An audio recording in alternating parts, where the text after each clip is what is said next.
IT job కోసం try చేస్తున్నారా? Coding tutor లో ట్రైనింగ్ తో పాటు stipend and 100% job guarantee. Hello Ram garu. Hi Nagaraju. Coming to subject, చాలా మంది అండి అంటే కొన్ని బిహేవియర్స్ మనం చూసేటప్పుడు ఫ్యూ పీపుల్ అందరూ నన్నే ఇష్టపడాలి, అందరు నేనే బాగున్నానని చెప్పాలి, అందరూ నా గురించే మాట్లాడుకోవాలి అనేటువంటి ఫ్యాంటసీ పీపుల్ ఉంటారు కొంతమంది. వాళ్ళల్లో తెలియకుండానే మనం కొన్ని క్వాలిటీస్ చూస్తూ ఉంటాం. కొంతమంది డైరెక్ట్గా చెప్పినా వాళ్ళు అర్థం చేసుకోరు, అరే బాబు ఇది కొంచెం మార్చుకుంటే బాగుంటుంది అని. కొంతమంది వచ్చేసాడు రా బాబుడ, బాబోయ్ వాడిని మాత్రమే పొగడాలని అంటాడు, వాడిని మాత్రమే ఇష్టపడాలని అంటాడు. ఫస్ట్ది మనం మార్చడానికి ప్రయత్నం చేసినా తీసుకుంటారు, లేదంటే డిపెండ్స్. కానీ సెకండ్ది ఇగ్నోర్ చేయటం స్టార్ట్ చేస్తారు, చూసారా? అక్కడి నుంచి ప్రాబ్లమ్స్ స్టార్ట్ అవుతాయి. బట్ ఈ ఫ్యాంటసీ వరల్డ్ నుంచి బయటికితే మంచిదంటారా? First thing. అండ్ కొంతమంది అదే మోడ్లో ఉంటారు కదా, నన్నే ఇష్టపడాలి అనేటువంటి మోడ్. అది కరెక్టా? ఒకవేళ కరెక్ట్ అయితే ఎంతవరకు కరెక్ట్? ఎలా చూడాలంటారు దాన్ని? మనిషి సంఘజీవి నాగరాజు. సో మనుషులతో పాటు జీవిస్తూ ఉంటాడు. ఇతరుల చేత అంగీకరింపబడాలనే ఆశ ప్రతి ఒక్కరికి ఉంటుంది. నన్ను యాక్సెప్ట్ చేయాలి, నన్ను మెచ్చుకోవాలి అనే కోరిక బాగానే ఉంటుంది. కానీ అందరూ నన్నే ఇష్టపడాలి అనేది ఉందే, అది ఇక మన సుబ్రావ్ స్టోరీ లాగా ఉంటుంది. మన సుబ్రావ్ ఏం చేశాడంటే ఒక అద్భుతమైన పెయింటింగ్ వేశాడు. వేసి సిటీ మధ్యలో ఆ పెయింటింగ్ పెట్టి అసలు ఇది బాగుందా బాగలేదా, అందరికీ నచ్చుతుందా లేదా అని తనకు డౌట్ వచ్చి అందరికీ నచ్చాలన్న ఉద్దేశంతో కింద ఇందులో లోపాలు ఏవైనా ఉంటే చెప్పండి అని రాశాడు కింద, ఆ పెయింటింగ్ కింద. అప్పుడు జనాలు చూసిన వాళ్ళు ఆ పెయింటింగ్ చూసి రాయటం మొదలుపెట్టారు. రాయటం మొదలు పెడితే ఒకరి తర్వాత ఒకరు 24 గంటల తర్వాత చూస్తే ఆ కామెంట్స్ ఎలా ఉన్నాయంటే ఆ పెయింటింగ్ తీసి చెత్తపుట్లో వేయాల్సి వచ్చింది. అంత భయంకరంగా కామెంట్లు. ఎందుకంటే అడిగితే మీరు నేను ఎలా ఉన్నాను, నా పెయింటింగ్ ఎలా ఉందని మీరు అడగడం మొదలు పెడితే మీకు వచ్చే రెస్పాన్స్ ఎలా ఉంటుంది. సో సుబ్రావ్ చాలా ఫీల్ అయ్యాడు.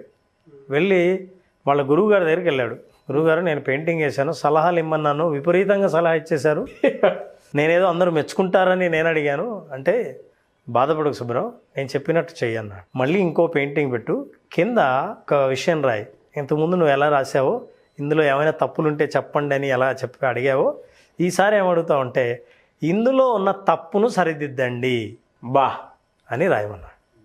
అంతే, ఒక్క కామెంట్ కూడా లేదు. అందరూ అద్భుతంగా ఉంది, ఎందుకంటే దాని లోపాలని కనిపెట్టడం ఉందే, సరిదిద్దడం చాలా కష్టం, కనిపెట్టడం చాలా ఈజీ. మీరు అందరి మెప్పు పొందాలనుకుంటే మీ పరిస్థితి ఇలా ఉంటుంది. సో అందరి మెప్పు పొందాలని అనుకోవటం, కలిసిన ప్రతి ఒక్కరిని అందరూ మనల్ని ప్రేమించాలి, మనల్ని మెచ్చుకోవాలి, మనం మెప్పు పొందాలి వాళ్ళది అని అనుకోవటం ఉంది, చాలా ఒత్తిడితో కూరుకున్నది.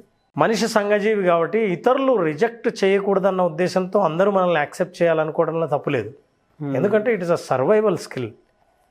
ఇతరులు ఒకప్పుడు మనిషి గుహల్లో జీవిస్తున్నప్పుడు ఆదిమానవుడు యాక్సెప్టెన్స్ చాలా ఇంపార్టెంట్. అందరూ గ్రూపులుగా జీవిస్తున్నప్పుడు మనల్ని యాక్సెప్ట్ చేస్తేనే, మనల్ని మెచ్చుకుంటేనే, మనల్ని ఇన్వైట్ చేస్తేనే మనకు ఆహారం దొరుకుతుంది. అవును, లేకపోతే ఒంటరి వాళ్ళమైతే సెక్యూరిటీ లేకుండా, భద్రత లేకుండా ఉంటాం. ఆ భయం మనకి ఇప్పటికి కూడా యాక్సెప్టెన్స్ ద్వారా ఆ భయం ఇంకా ఉంది. అందుకే మనుషుల్లో 2 రకాలు. దీన్ని మనం లోకస్ ఆఫ్ కంట్రోల్ అంటాం. లోకస్ అంటే లాటిన్లో లొకేషన్ అని, స్థానం అని. కంట్రోల్, స్థానాన్ని నమ్మే 2 రకాల వ్యక్తులు ఎవరంటే internal locus of control, external locus of control.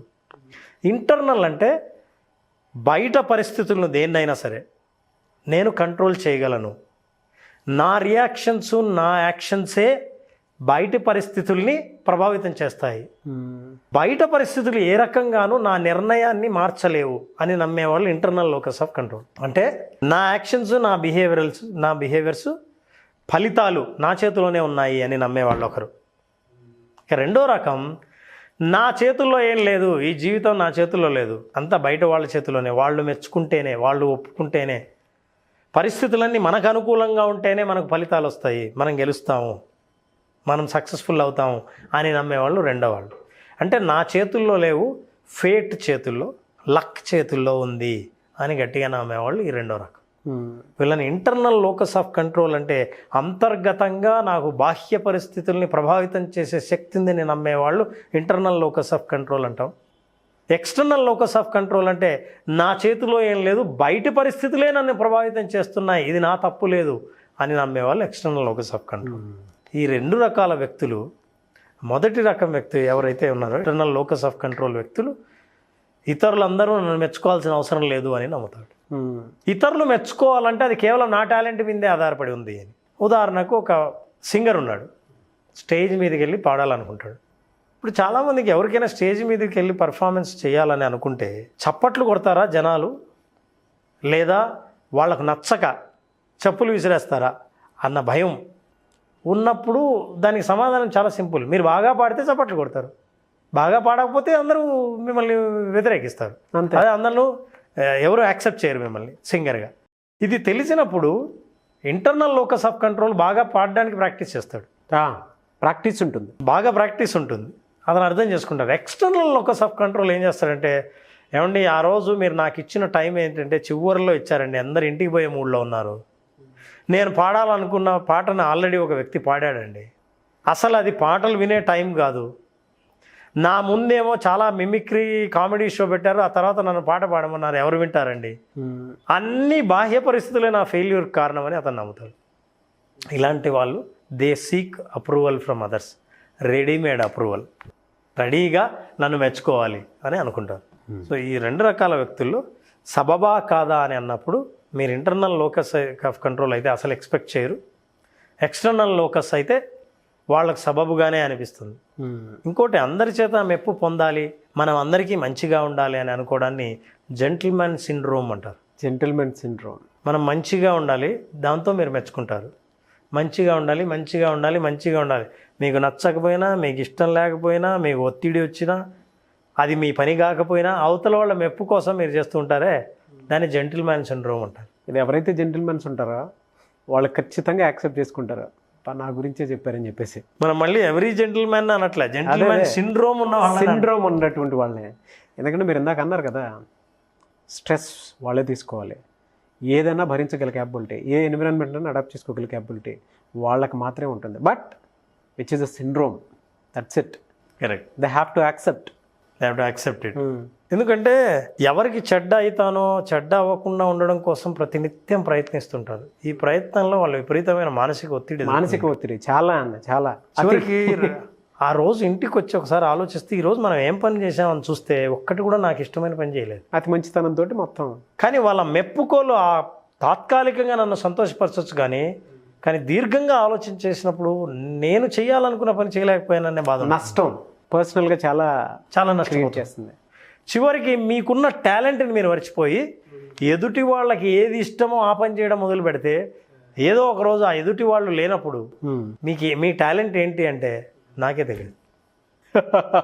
So ఎదుటి వాళ్ళ మెప్పును కోరుకోవటంలో తప్పు లేదు. ఎప్పుడంటే మీరు మెప్పును దేని మీద కోరుకుంటున్నారో ఆ మెప్పుకు తగిన అర్హత మీకుందా, మీరు దానికి సంబంధించిన నైపుణ్యాలన్నీ పొందారా, ఇప్పుడు మీరు ఆశించక్కర్లే, మెప్పు మీ వెనకాల వస్తుంది. కొంతమంది కొన్ని ఆర్గనైజేషన్లో వినే ఉంటారు నారాజు, కొంతమంది భజన పరులు ఉంటారు.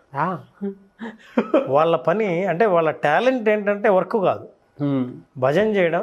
ఎవరైతే డెసిషన్ మేకర్స్ ఉంటారో వాళ్ళ చుట్టూ తిరగడం, ఇదే వాళ్ళ టాలెంట్. అంతే. మంత్లీ ఇంక్రిమెంట్ వస్తుంది, వాళ్ళకి శాలరీ పెరుగుతుంది, వాళ్ళు సక్సెస్ఫుల్గా పైకి వస్తున్నట్టు కనిపిస్తారు వీళ్ళందరూ. కానీ ఈ ఆర్గనైజేషన్ దాటి బయటకు వెళ్తే దేనికి పనికిరాదు. చాలా వ్యాలిడ్ పాయింట్ సార్ ఇది. అయితే ఈ భజన బ్యాచ్ ఎవరు చుట్టూ ఉంటారో తెలుసా? అందరు మెప్పు పొందాలని ఉంటారు చూసారా, వాళ్ళ చుట్టూ ఉండేది ఈ భజన బ్యాచ్. అమ్మాదేనమ్మా. సో మీరు ఎప్పుడైతే అందరూ కోరుకుంటున్నారో మీ చుట్టూ చేరే వాళ్ళు మిమ్మల్ని మెచ్చుకొని, మీకు అర్హత లేకపోయినా మెచ్చుకొని మీ చుట్టూ భజన చేద్దాం అనుకున్న వాళ్ళే మీ చుట్టూ ఉంటారు. కాబట్టి మీ చుట్టూ భజన చేసేవాళ్ళు మిమ్మల్ని మెచ్చుకుంటున్న ప్రతి ఒక్కరూ మీకు అర్హత ఉంది కాబట్టి మెచ్చుకోవట్లేదని మాత్రం గుర్తుపెట్టుకోండి. So this personality we need to think about it. మీరు డిమాండ్ చేస్తున్నారా, ఎర్న్ చేశారా? Very good sir. సంపాదించారా, బెదిరించుకొని సాధిస్తున్నారా? ఇంకోటి నారాజు, ఒకవేళ ఈ మెప్పును ఎప్పుడూ పొందేవాళ్ళు ఉన్నత స్థానంలో ఉన్నారనుకుందాం, వాళ్ళ చుట్టూ చేరే వాళ్ళందరూ గుంట నక్కలే. మీ స్థానం చూసి, మీ పొజిషన్ను చూసి మీరు మెచ్చుకుంటున్నారే తప్ప మీ వ్యక్తిత్వానికి, మీకున్న టాలెంట్స్కి మాత్రం కాదనే విషయం వీళ్ళు గుర్తుంచుకోవాలి. అవును. సో ఇది ఆశించేవాళ్ళు. సో ఆశించే వాళ్ళు కనుక ఉన్నత స్థానంలో ఉంటే దాన్ని కొనుక్కుంటారు. అప్రిసియేషన్స్ని పర్చేజింగ్ ద అప్రిసియేషన్ అంటారు. మెచ్చుకోలుని కొనుక్కోవటం. మీరు చెప్తుంటే 2 థింగ్స్ మైండ్లోకి వస్తున్నాయి సార్. పర్సనాలిటీ వైజ్ చూసుకుంటే కొనుక్కోవటం అనేది చాలా పెద్ద తప్పు. పర్సనాలిటీని కొనుక్కోవటం ఇందాక అన్నాను కదా, క్రైమ్ అని చెప్పేసి. డబ్బులు ఇచ్చి సన్మానం చేసుకున్నట్టు. అంతే, డబ్బులు ఇచ్చి సన్మానం చేసుకున్నట్టు. అదే బిజినెస్ వైజ్కి వస్తే కొనుక్కుంటున్నాము అని అంటే ప్రోడక్ట్ మనం కొంటున్నాము అని అంటే ఎవరైతే బిజినెస్ చేస్తున్నారో వాళ్ళకి ఒక ఇది తెలుస్తూ ఉంటుంది. బిజినెస్లో కావాల్సిన గొప్ప క్వాలిటీ ఎప్పుడైతే కొనటం స్టార్ట్ చేస్తామో క్రియేటివ్ లెవెల్స్ పెరుగుతాయి, ప్రోడక్ట్ లెవెల్ పెరుగుతుంది, 10 మంది పని దొరుకుతుంది. పర్సనాలిటీ వైజ్కి వచ్చేటప్పటికి క్రైమ్, బిజినెస్ వైజ్కి వచ్చేటప్పటికి డెవలప్మెంట్. అది నిజం సార్. పైగా ప్రతి ప్రోడక్ట్కి మీరు కొంటే దాని మీద ఎక్స్పెక్టేషన్స్ ఉంటాయి. వాళ్ళు మెచ్చుకున్నారంటే వాళ్ళకి ఎక్స్పెక్టేషన్ ఉంటుంది. అవును, ఊరికే మెచ్చుకోరు. వాళ్ళకి రిటర్న్ ఏదో ఒక రకంగా ప్రయోజనం పొందుతుంటేనే వాళ్ళు మెచ్చుకుంటారు. ఇంకా మీరు అన్నారు చూసారా, ఆ కొనటం బిజినెస్లోనే ఉపయోగపడుతుంది. అప్రిసియేషన్ కూడా మీరు కొనుక్కుంటున్నారా అని అంటే అది మీ వ్యక్తిత్వానికి మంచిది కాదు అనే విషయం. అవును. సో వీళ్ళు ఎక్స్టర్నల్ లోకస్ ఆఫ్ కంట్రోల్, బయట పరిస్థితులు నా చేతుల్లో లేవు, సో మీరు ఎలా ఉండాలనుకుంటే నేను అలా ఉంటాను. Internal locus of control, they will earn it. అవును. వాళ్ళకు అచీవ్మెంట్ మోటివేషన్ ఉంటుంది. ఇంటర్నల్ లోకస్ ఆఫ్ కంట్రోల్ వాళ్ళకి అచీవ్మెంట్ మోటివేషన్ ఉంటుంది. ఏదైనా సరే సాధించాలి, సమస్యల్ని, జీవితంలో వచ్చే సమస్యల్ని ఎదుర్కొనే శక్తి, క్రియేటివిటీ వాళ్ళకు ఉంటుంది. అయితే వీళ్ళు ఎక్స్టర్నల్ లోకస్ ఆఫ్ కంట్రోల్ ఎవరైతే ఉంటారో వాళ్ళు లెర్న్డ్ హెల్ప్లెస్నెస్ అంటారు. లెర్న్డ్ హెల్ప్లెస్నెస్ అంటే ఇక నాకు చేతగానితనాన్ని నేర్చుకుంటారు వాళ్ళు. అంటే నేనేమీ చేయలేను, నేను ఏం చేయమంటా చెప్పండి, నా చేతుల్లో ఏముంది చెప్పండి అని మాటలు వాడుతుంటారు. అవును అవును. మీరైతే ఏం చేస్తారు చెప్పండి, నేనేం చేసేది అని అంటారు.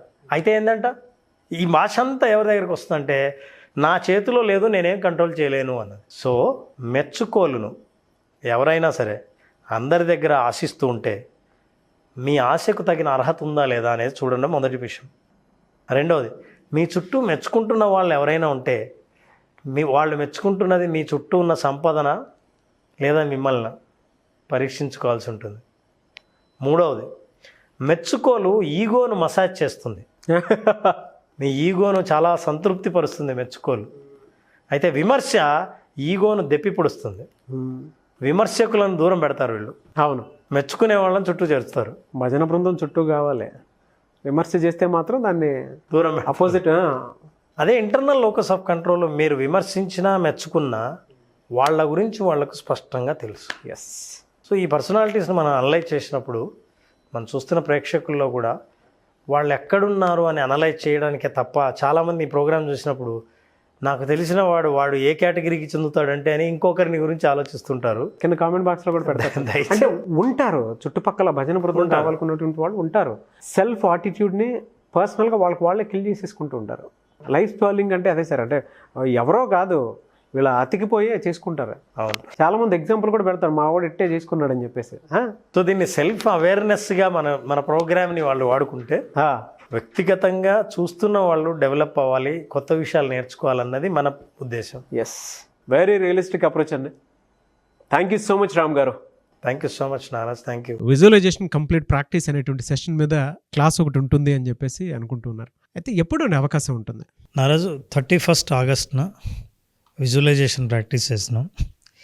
విజువలైజేషన్ ఓన్లీ ప్రాక్టీస్ అనే ప్రోగ్రామ్ని 5 days పాటు చేస్తున్నాం. చాలామందికి కాన్సెప్ట్స్ అద్భుతంగా అర్థం చేసుకుంటారు, దీనికి సంబంధించిన పుస్తకాలు చదివారు, ప్రోగ్రాంలు అటెండ్ అయ్యారు, ఇన్ఫర్మేషన్ అబండెంట్గా అందరికి దొరుకుతూ ఉంది. ఇప్పుడు ఇన్ఫర్మేషన్ కాదు కావాల్సింది, తెలిసింది తక్కువైనా ప్రాక్టీస్ చేయడం చాలా ఇంపార్టెంట్. ఆ ప్రాక్టీస్కి అనుకూలంగా 45 నిమిషాల పాటు రోజు ఓన్లీ ప్రాక్టీసే. విజువలైజేషన్ అన్న దాంట్లో డీప్గా వెళ్ళి ఆ విజువలైజేషన్ ఇచ్చే అనుభవం ఏంటో తెలుసుకోవాలని అనుకుంటే ఈ 5 రోజులు ఒక్కొక్క రోజు ఒక్కొక్క అనుభవంతో 5 రోజుల పాటు విజువలైజేషన్ ఎక్స్పర్ట్గా మారే అవకాశం వాళ్ళు పొందాలంటే ప్రేక్షకులు ఖచ్చితంగా విజువలైజేషన్ ఓన్లీ ప్రాక్టీస్, ప్రోగ్రామ్ పేరు కూడా ఓన్లీ ప్రాక్టీస్, 5 రోజుల పాటు ప్రాక్టీస్ని ఒక్కొక్క సెన్స్ని యాక్టివేట్ చేసే ప్రాక్టీసెస్ మనం చేస్తున్నాం. దీని ద్వారా relationship, money, career, personal life and anxieties and fears వీటన్నిటిని హ్యాండిల్ చేసే ప్రోగ్రామ్ని మనం 31st ఆగస్ట్న ఇంట్రడ్యూస్ చేస్తున్నాం. Very good sir. చాలా మందికి చాలా సమస్యలు ఉంటూ ఉంటాయి. మనీ ప్రాబ్లం ఒకటికి ఉంటుంది, బ్యాడ్ బిహేవియర్ కొంతమందికి ఉంటుంది, అడిక్షన్స్ కొంతమందికి ఉంటాయి, కొంతమందికి నెగటివ్ థింకింగ్ ఎక్కువ ఉంటూ ఉంటుంది. అవును. వాటికి అన్నిటికీ solution, one stop solution visualization practice అనేది. Yes. సో అది ఏ విధంగా అనేది మీరు ఏదైనా క్లాస్కి అటెండ్ అవ్వాలి అనుకుంటే ఆగస్ట్ 31st నుంచి క్లాస్ ఉంటుంది. ఎన్రోల్ చేసుకోవాలి అనుకున్నటువంటి వాళ్ళు స్క్రీన్ మీద మీ కాంటాక్ట్ నెంబర్ కనిపిస్తుంది, దాన్ని మీరు కాల్ ఆర్ మెసేజ్ వాట్సాప్ చేసి వెంటనే ఎన్రోల్ చేసుకోండి. ఈ వీడియో లైక్ చేయండి, షేర్ మాత్రం తప్పకుండా చేయండి. ఇలాంటి మరిన్ని వీడియోస్ కోసం మా ఛానల్ ఫాలో అవ్వండి. Thank you so much Ram sir. Thank you.